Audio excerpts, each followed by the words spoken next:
I grew up in Anacostia. I was born in 1928, so that was quite some time ago. And Anacostia was quite different.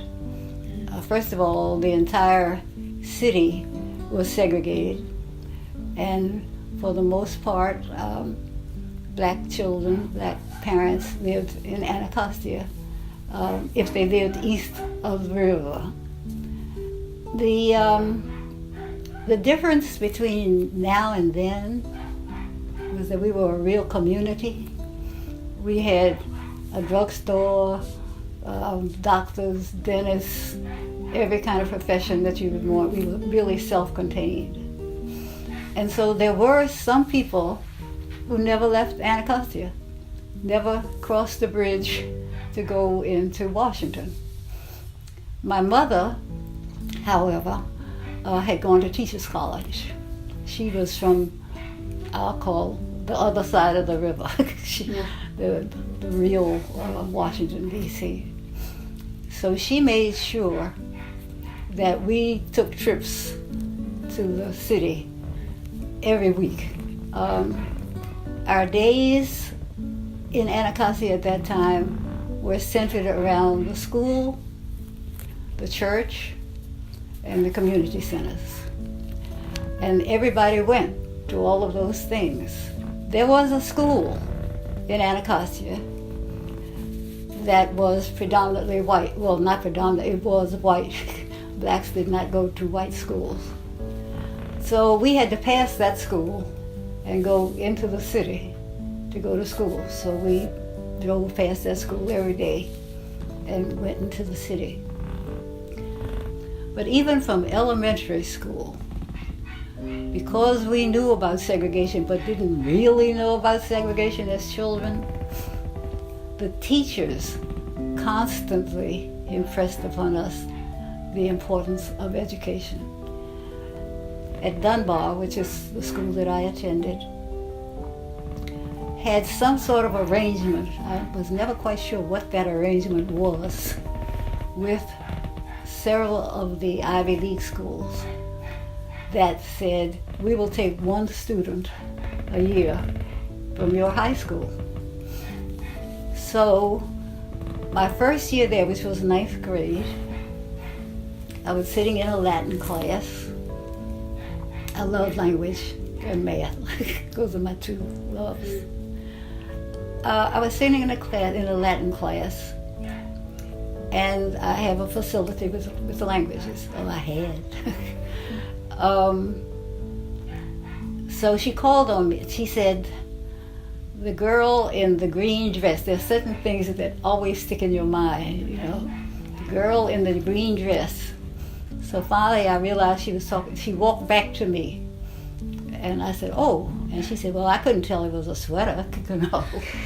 So she said, okay, read whatever. And I read it, just like that, you know.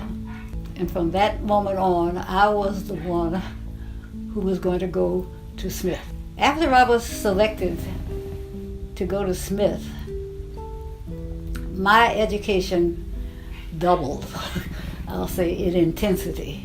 If you went to Dunbar, it was expected that you were going to college and that you were going to do well. Nobody ever said, well, I don't think you can do this, you know, I don't think you can do this. It was always the next step, harder. You've got to be twice as good to get half as much. I was the only black in my class. This was a totally new experience for me because I had never met any white people. I had been totally segregated all this time.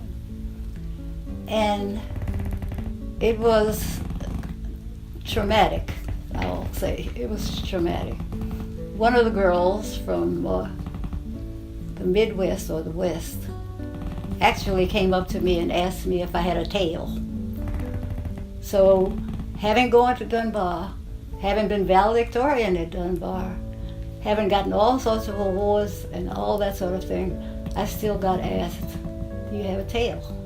And there were a lot of little things like that that had an impact on me. Well, I've been a first on a lot of things, all because of the pressure of the teachers, the pressures of my parents, the pressures of my community to represent them, the best of them, they said. But the thing that I enjoyed most when I came back the first time, they said, well, you're still you. And I loved that. I just loved that I was still me, even though I had fought all these battles all the way through. What happened was computers came into being. And I said, oh, computers, math, this is a good thing. So I applied, it was to the Census Bureau. That was the first computer operation, and was accepted and rose on up, I guess. I was assigned to University of Michigan to work on a project with Dr. Salk. When I got off the plane, the guy came up to me and came up to us and says to him, welcome to the Salk project and what have you. And so Jim, that was his name, looked at him and he said, she's in charge. And he was a little embarrassed, but it's those little things that happen all during your career. We came out here and we looked at a house in Bethesda. When we walked up to the door, the salesman looked out and then climbed out the kitchen window. So we said, okay, that's what we have to deal with out here. At that point, I switched into human rights, civil rights. It was at that point that I said, this is not right.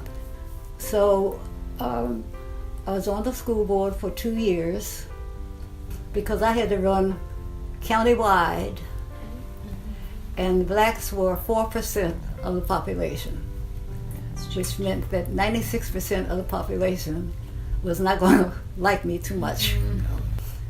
So I won. I actually came in with the second highest number of votes. Wow. But I have enjoyed all the committees I've served on, a lot of them with education, a lot of them with school system, but also with housing because of that experience. With employment, I was on the Employment Commission because I looked around and we just weren't represented. As I said, people have told me, even up to the county executive, that they have stood on our shoulders. Not just me. I'm not just talking about me. I'm talking about a whole group of us who went through that period of time when women were not supposed to do anything. Teaching, okay, nursing, that sort of thing. Women just weren't supposed to do anything except those traditional stereotypes that men had placed on us. Not everybody was prejudiced. Today, not everybody is prejudiced. In fact, I think all of our hope right now is on the younger generation. I really believe that sincerely. And I hope that you all will pick up the mantle of human rights and civil rights and run with it. Education is the key. In my community, that has always been the mantra. Education is the key. Don't let anything that happens to you in the school turn that around. Try to get all from your teachers that you can. You can be as good as anybody else. As I told you, that's what I left school with.